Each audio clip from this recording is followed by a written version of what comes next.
चला आता आपण ऑर्गॅनिक केमिस्ट्रीमध्ये थर्ड, जेव्हा एखाद्या कंपाऊंडमध्ये कार्बन कार्बन ट्रिपल बॉन्ड असतो, म्हणजेच कार्बन कार्बन ट्रिपल बॉन्ड असतो, तर त्यामधली बॉन्डिंग समजून घेणार आहोत. तर आता या कार्बन कार्बन ट्रिपल बॉन्ड जरी असेल तर कार्बनला 4च व्हॅलन्सी असते, कार्बनला 4च्या वर व्हॅलन्सी राहणार नाही, बरोबर आहे.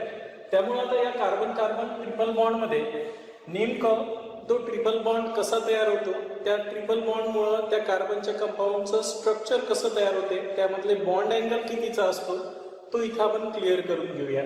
बघा, तर सर्वात पहिल्यांदा माहिती आहे तुम्हाला कार्बनचा ॲटॉमिक नंबर 6 आहे, त्यामुळे त्याचं ग्राउंड स्टेट मध्ये इलेक्ट्रॉनिक कॉन्फिगरेशन, ग्राउंड स्टेट मध्ये त्याचं इलेक्ट्रॉनिक कॉन्फिगरेशन सर्वांना माहिती आहे काय, 1s2, त्यानंतर 2s2 आणि 2p2 असं त्याचं इलेक्ट्रॉनिक कॉन्फिगरेशन आहे. तर हे झालं व्हॅलन्स शेल ऑर्बिटल. तर ह्या व्हॅलन्स शेल मधल्या ऑर्बिटलच बॉन्डिंग पार्टिसिपेशन करत असतात. तर व्हॅलन्स शेल मध्ये 4 इलेक्ट्रॉन्स आहे, त्याच्यामुळे कार्बन 4 बॉन्ड तर करणार आहे, पण आपण ट्रिपल बॉन्ड समजून घेऊन राहिलो. त्यामुळं आपण ग्राउंड स्टेटमध्ये बॉक्स डायग्राम नुसार व्हॅलन्स शेल मध्ये इलेक्ट्रॉनिक कॉन्फिगरेशन दाखवू.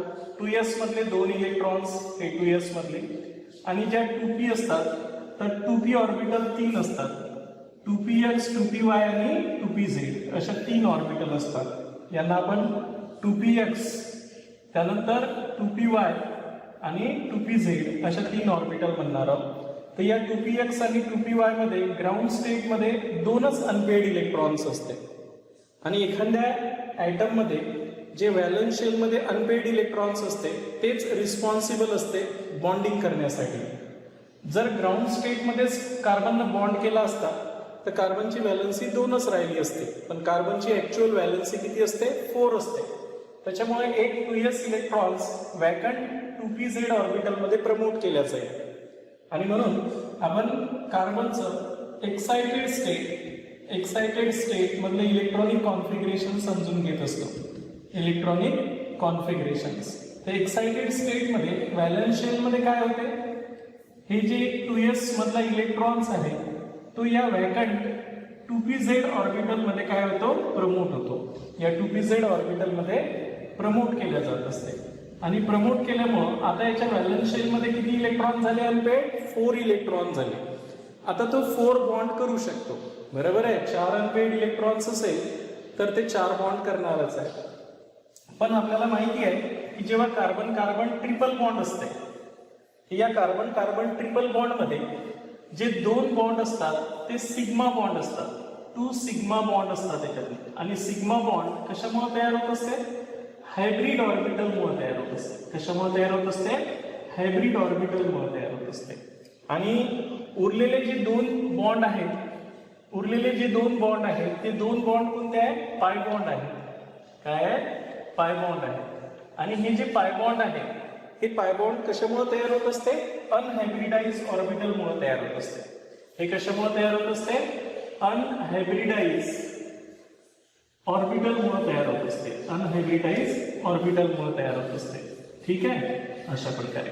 त्याच्यामुळं आपली जे हायब्रिड ऑर्बिटल आहे म्हणजे याच्यातली 2च सिंगल बॉन्ड तयार होणार आहे. ट्रिपल बॉन्ड पैकी 2 सिंगल बॉन्ड जे असतात ते सिग्मा बॉन्ड आहे.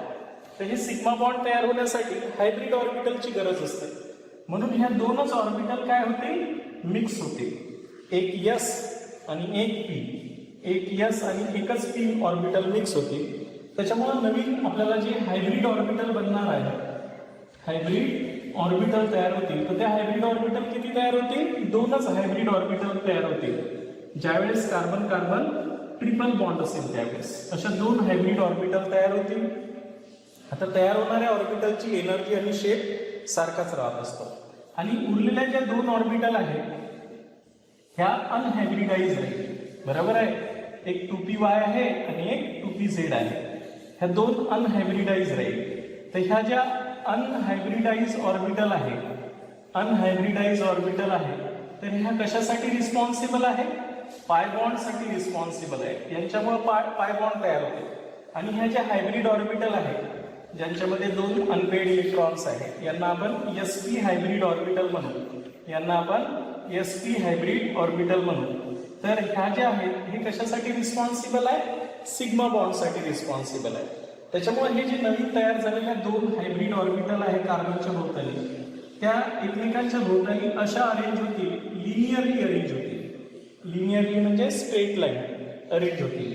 एक sp हायब्रिड ऑर्बिटल आणि अशीच एक दुसरी sp हायब्रिड ऑर्बिटल ज्यांच्यामध्ये एक एक अनपेड इलेक्ट्रॉन्स आहेत. एक sp हायब्रिड ऑर्बिटल, एक sp हायब्रिड ऑर्बिटल या सेंट्रल कार्बन एटमच्या भोवताली नव्यानं तयार होते ज्यांच्यामध्ये एक एक इलेक्ट्रॉन्स आहेत. एक एक इलेक्ट्रॉन्स असल्यामुळे मॅक्सिमम रिपल्शन करून त्या कितीचा अँगल बनवतील, 180चा अँगल बनवतील. बरोबर आहे. आणि त्यामुळं हे जेव्हा कार्बनमध्ये sp हायब्रिडायझेशन असते म्हणजे दोन हायब्रिड ऑर्बिटल तयार होत असतात, आहे की नाही. sp हायब्रिड ऑर्बिटल जेव्हा तयार हायब्रिडायझेशन जेव्हा असते तर त्यावेळेस त्यामधला बॉन्ड अँगल कितीचा असतो, 180चा बॉन्ड अँगल असतो. आणि यांची जॉमेट्री कोणती राहणार आहे, लिनियर जॉमेट्री राहणार आहे. काय राहणार आहे, लिनियर जॉमेट्री म्हणजे याचा शेप लिनियर असेल. समजलं. आता उरलेल्या ज्या दोन ऑर्बिटल आहेत, एक 2py आहे आणि एक 2pz आहे. एक 2py ला अशी 90 डिग्रीनं परपेंडिक्युलर असेल आणि एक 2pz अशी याला 90 डिग्रीनं परपेंडिक्युलर असेल. आणि ह्या दोन जे 2py आणि 2pz ऑर्बिटल आहे हे पाय बॉन्ड साठी रिस्पॉन्सिबल असेल. पाय बॉन्ड साठी रिस्पॉन्सिबल असेल. बरोबर आहे. यांच्यामुळे पाय बॉन्ड होणार आहे आणि पाय बॉन्ड नेहमी साइड वाईज ओव्हरलॅपिंग होऊन तयार होत असते. क्लिअर झालं. तर अशा प्रकारे ज्याही वेळेस एखाद्या कोणत्याही कार्बनच्या कंपाऊंड्स मध्ये ट्रिपल बॉन्ड असतो तर त्याचा शेप लिनियर शेप असतो. त्याच्यामधला बॉन्ड अँगल 180चा असतो आणि त्यामधलं हायब्रिडायझेशन कार्बन आयटमचं sp हायब्रिडायझेशन असते. क्लिअर आहे. म्हणजे इथे दोनच व्हॅलन्स शेल मधल्या ऑर्बिटल काय होतात, हायब्रिडाइज होत असतात. हे क्लिअर झालं असेल तर आपण काही एक्झाम्पल पाहू आणि त्या एक्झाम्पल मध्ये नेमकं sp, sp2 किंवा sp3 हायब्रिडायझेशन समजून घेऊ. म्हणजे सर्वप्रथम आपल्याला केमिस्ट्रीमध्ये कार्बनचे कंपाऊंड समजून घेत असताना त्या कार्बनचा जो शेप आहे त्याच्यामधली बॉन्डिंग आहे हे नेमकी समजली पाहिजे. तर जसं आता मी तुम्हाला जे शिकवलं तर त्या पोर्शनमध्ये आपण जेवढाही पोर्शन आतापर्यंत पाहिला त्यामध्ये पाहू आपण. जर सिंगल बॉन्डेड कार्बन आयटम असेल, काय असेल, सिंगल बॉन्डेड कार्बन आयटम असेल, बघा लक्षात ठेवायचं आहे. कार्बन आयटम जर सिंगल बॉन्डेड आयटम असेल तर नॅचरली जर मी सिंगल बॉन्डेड कार्बन आयटम काढला म्हणजे असं कोणताही फॉर्म्युला असो ज्यामध्ये कार्बनला सिंगल बॉन्ड असतील त्यावेळेस त्यांचं हायब्रिडायझेशन जर आपण पाहिलं, काय हायब्रिडायझेशन जर समजून घेतलं तर त्यावेळेस त्याचं हायब्रिडायझेशन म्हणजे चारही व्हॅलन्स शेल मधल्या ऑर्बिटल काय करतील, हायब्रिडाइज होतील. आणि 4 म्हणजे sp3 हायब्रिडायझेशन असेल. ठीक आहे. sp3 हायब्रिडायझेशन असेल तर त्यांची जॉमेट्रीचा जर विचार केला तर जॉमेट्री काय राहणार आहे, जॉमेट्री म्हणजे शेप टेट्राहेड्रल. त्यांचा शेप राहणार आहे टेट्राहेड्रल राहणार आहे. ठीक आहे. आणि हे त्यानंतर तिसरी महत्वाची गोष्ट की त्यांच्यामधला बॉन्ड अँगल काय असेल, बॉन्ड अँगल जे असेल ते बॉन्ड अँगल कितीचा असेल, 109 डिग्री 28 मिनिटचा बॉन्ड अँगल असेल. ठीक आहे. आणि all 4 bonds are sigma bonds. हे चारही बॉन्ड जे असतील हे कोणते आहेत, सिग्मा बॉन्ड आहे, ज्यांना आपण साइन असं म्हणत असतो. सिग्मा बॉन्ड असते. ठीक आहे. आणि सिग्मा बॉन्ड हे स्ट्रॉंग असतात. क्लिअर झालं. त्यानंतर दुसरी इन्फॉर्मेशन आपण समजून घेतली ज्यावेळेस फॉर्म्युल्यामध्ये कार्बन कार्बन डबल बॉन्ड असेल.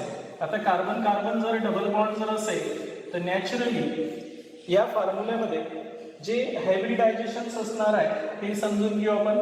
सुरुवातीला असं जर असेल तर यांचं हायब्रिडायझेशन काय राहत असणार आहे सांगा, 3 सिग्मा बॉन्ड असल्यामुळे हायब्रिडायझेशन कुठं राहणार आहे, sp2 हायब्रिडायझेशनच राहील. हायब्रिडायझेशन नंतर आपण त्यांची जॉमेट्री सांगत असतो की जॉमेट्री जी राहणार आहे याची ती काय राहणार आहे, ट्रायगोनल प्लेनर राहणार आहे. ट्रायगोनल प्लेनर जॉमेट्री राहील. बरोबर आहे. आणि यांच्यामधला बॉन्ड अँगल जो असेल काय असेल, बॉन्ड अँगल जो असेल तर तो बॉन्ड अँगल कितीचा राहणार आहे, 120 डिग्रीचा बॉन्ड अँगल असेल. आणि यामध्ये 3 सिग्मा बॉन्ड आहेत, 3 सिग्मा बॉन्ड आहेत अँड 1 पाय बॉन्ड असेल. काय असेल, पाय बॉन्ड, त्यामधला पाय बॉन्ड कसा असतो, वीक असतो. क्लिअर झालं? काय सांगितलं आहे, या दोन बॉन्ड पैकी एक सिग्मा राहील आणि एक पाय बॉन्ड असेल. हे झाली कार्बन कार्बन डबल बॉन्ड असेल तर.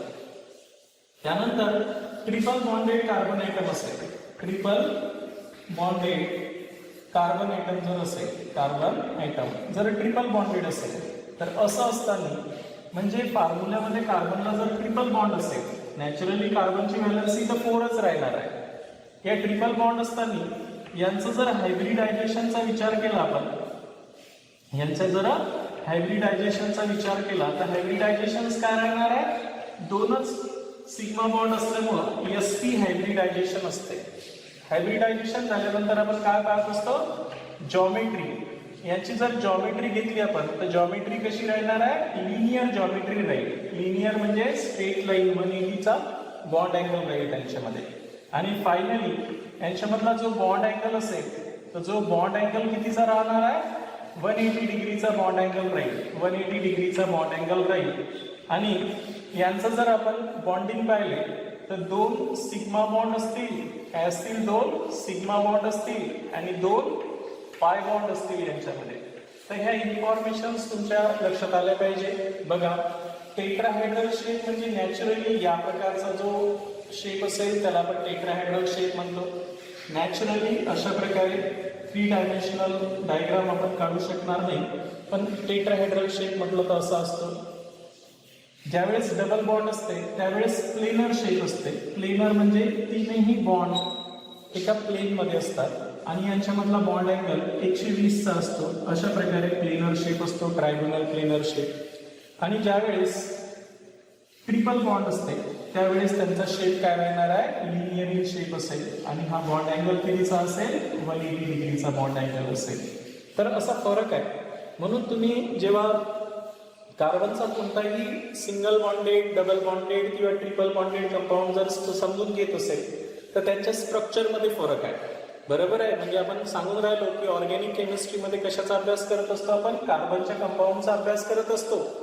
मग आता सर्वात पहिल्यांदा तर आपल्याला कार्बनला 4 व्हॅलन्सी असते हे माहिती आहे, पण 4 व्हॅलन्सी जर सिंगल बॉन्डेड असेल तर त्या कार्बन आपल्या 4 व्हॅलन्सी कशा करत असतो, sp3 हायब्रिड ऑर्बिटल बनवून करत असतो. जर कार्बन कार्बनमध्ये ट्रिपल बॉन्ड असेल, डबल बॉन्ड असेल, कार्बन कार्बनमध्ये डबल बॉन्ड असेल तर तो डबल बॉन्ड कसा करतो की sp2 हायब्रिडाइज ऑर्बिटल बनवून, 3 sp2 हायब्रिडाइज ऑर्बिटल बनवून तो सिग्मा बॉन्ड करत असतो. आणि उरलेला एक पाय बॉन्ड जो असतो तो p ऑर्बिटलचं ओव्हरलॅपिंग करून करत असतो.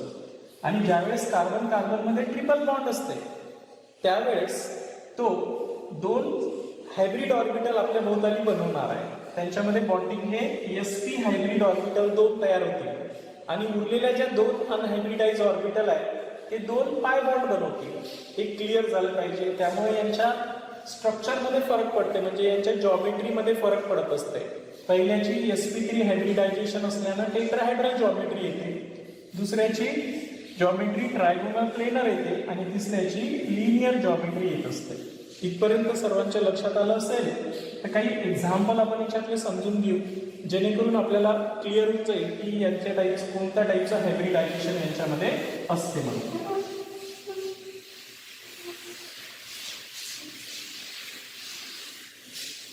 ठीक आहे, बघा आता काही एक्झाम्पल घेऊ आपण. एक्झाम्पल मध्ये write the hybridisation of following carbon atom. Following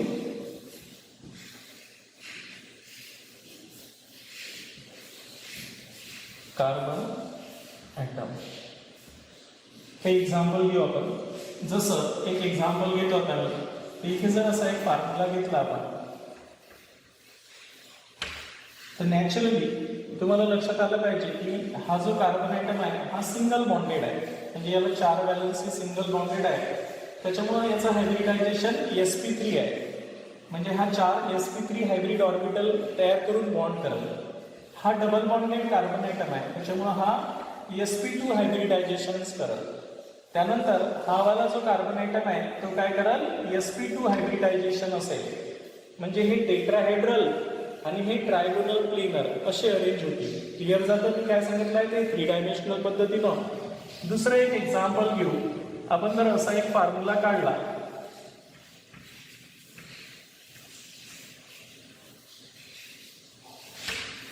असं जर एक फॉर्म्युला काढला आणि मी विचारलं की यांच्यामध्ये हायब्रिडायझेशन तुम्हाला सांगायचं आहे. प्रत्येक कार्बनची व्हॅलन्सी 4 आहे. आता बघा नॅचरली इथे तुम्हाला काय दिसणार आहे, हा जो कार्बन आयटम आहे हा sp2 हायब्रिडाइज आहे. क्लिअर झालं, डबल बॉन्ड आहे म्हणून. बऱ्याच जणांचं कन्फ्युजन आता इथे होतंय. तो विचार करते इकडूनही डबल बॉन्ड आहे, इकडूनही डबल बॉन्ड आहे, मग याला आता आपण sp म्हणावं का sp2 हायब्रिडाइज म्हणावं? बघा लक्षात ठेवा, सांगा हे कोणता हायब्रिडाइज आहे? मॅक्झिमम पोरं sp2च म्हणणार याला. पण ऍक्च्युली तुम्ही जर हा बॉन्ड पाहिला तर हे 2 सिग्मा बॉन्ड आहे आणि हा उरलेला काय पाय बॉन्ड आहे आणि हा सुद्धा पाय बॉन्ड आहे. तर ज्याला जर 2च सिग्मा बॉन्ड तयार होत असेल, हा एक सिग्मा बॉन्डच आहे आणि हाही सिग्मा बॉन्ड आहे, आणि 2च सिग्मा बॉन्ड जर तयार होत असेल तर नॅचरली कोणता हायब्रिडायझेशन राहील? sp hybridisation.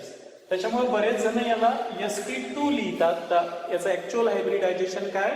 sp हायब्रिडायझेशन आहे. याचं काय राहणार आहे? sp2 आणि याचं काय राहणार आहे? sp3. तर असं कन्फ्युजन नाही झालं पाहिजे, त्यामुळे आपण अशा प्रकारे हायब्रिडायझेशन काढत असतो.